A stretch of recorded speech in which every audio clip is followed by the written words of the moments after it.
오늘 은혜 받고 성취될 하나님의 말씀은 출애굽기 19장 1절에서 6절 말씀입니다.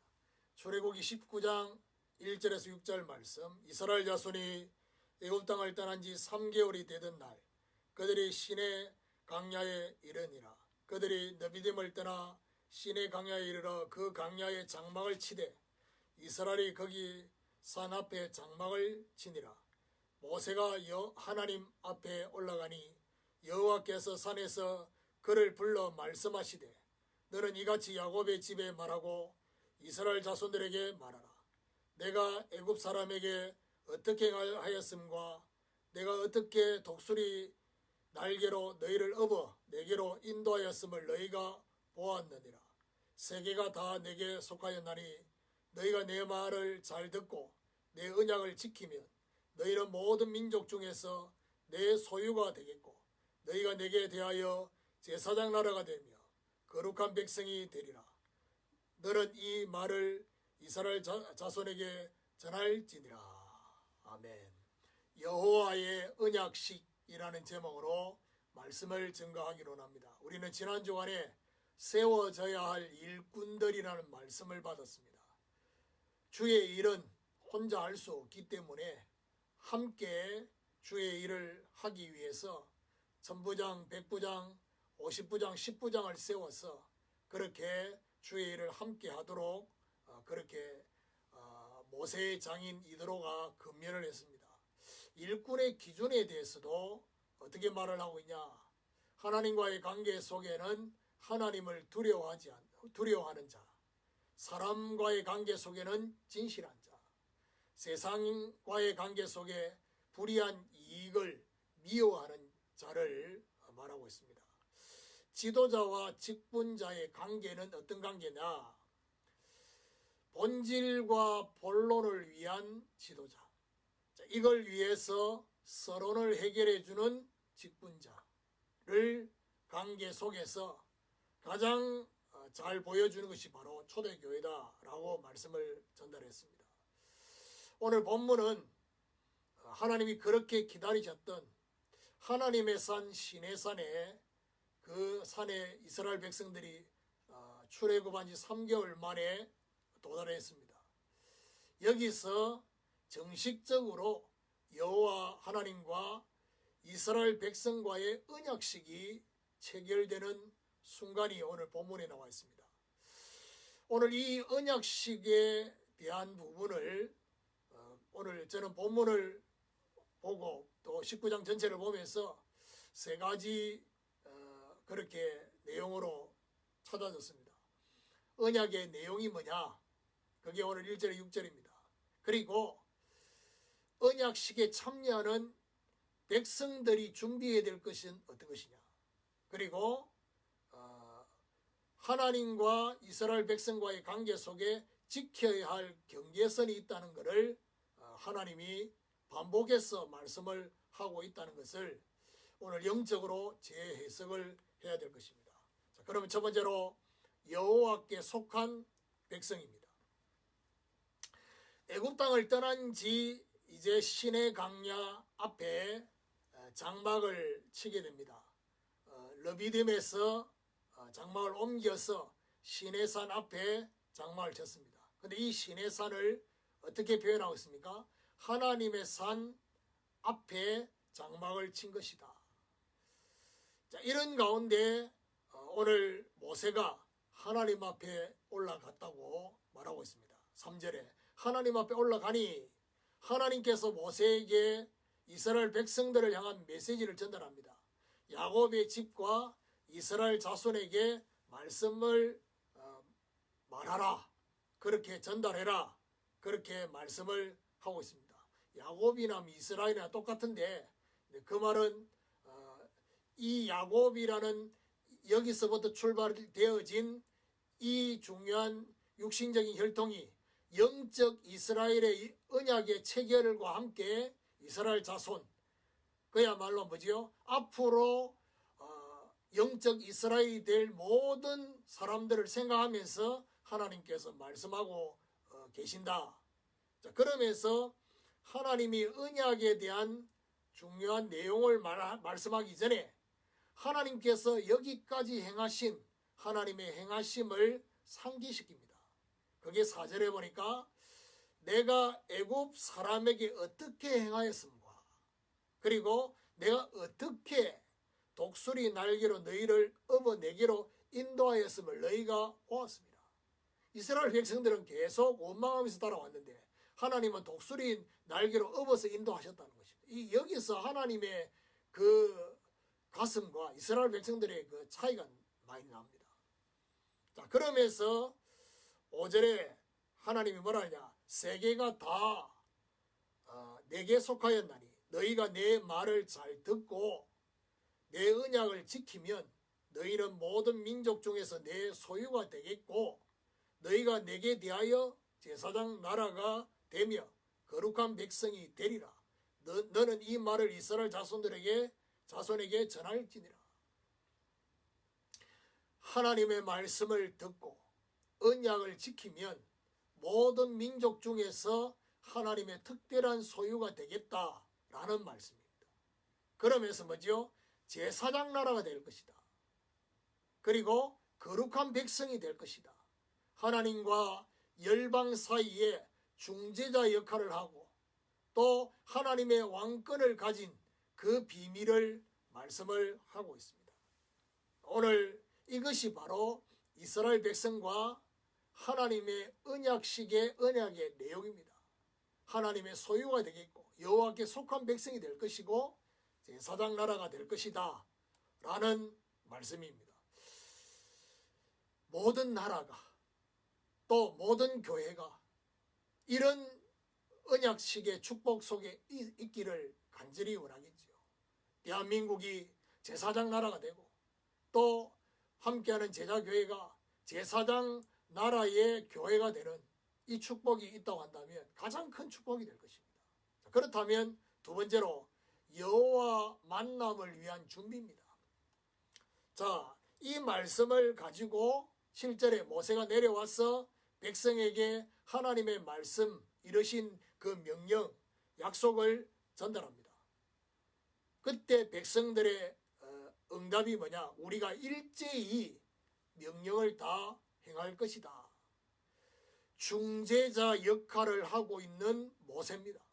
하나님 말씀을 그대로 전달하고 백성의 말을 하나님께 아뢰게 되는 중재자 역할. 자, 이러면서 계속 중간에서 그 역할을 하잖아요. 이렇게 하는 가운데 하나님께서 모세에게 뭐라고 말씀하느냐? 10절, 11절, 특별히 11절에 보면 준비하게 하여 셋째 날을 기다리게 하라. 셋째 날에 나 여호와가 온 백성의 목전에서 시내산에 강림할 것이니. 여기 중요한 말이 뭐죠? 오늘부터 시작해서 셋째 날을 기다리라. 이틀 동안 뭐 하라는 얘기입니까? 준비하라는 얘기입니다.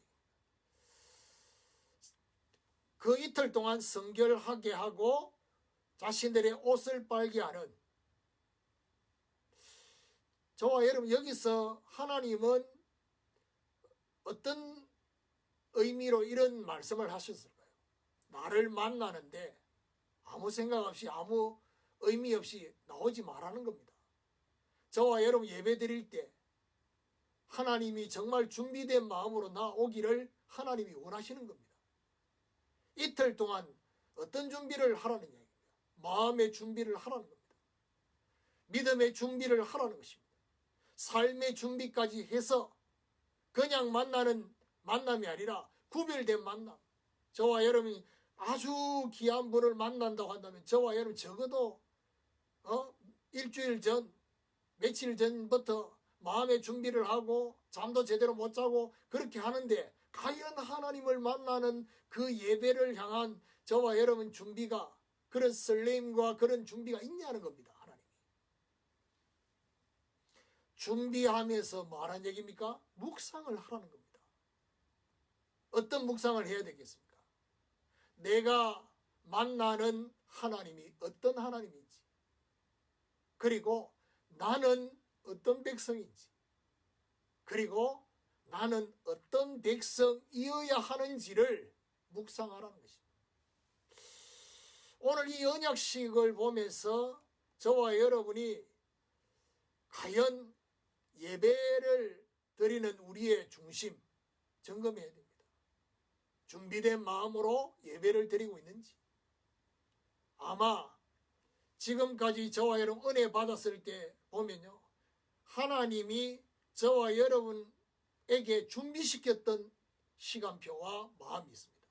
그리고 저와 여러분 의도를 가지고 준비할 때가 있습니다. 어쨌든 이 두 가지 다 그때 하나님 주신 은혜는 분명히 달랐을 것입니다. 이게 바로 중요한 비밀입니다. 오늘 저와 여러분 여호와를 만나는 이 만남을 위한 준비가 사실적으로 되어지는 축복이 있기를 예수 그리스도 이름으로 축원합니다. 자, 세 번째로 하나님과 백성의 경계선입니다. 오늘 본문에 계속 하나님이 본문 19장 전체에 계속 반복적으로 말씀하고 있는 게 있습니다. 그게 바로 뭐냐?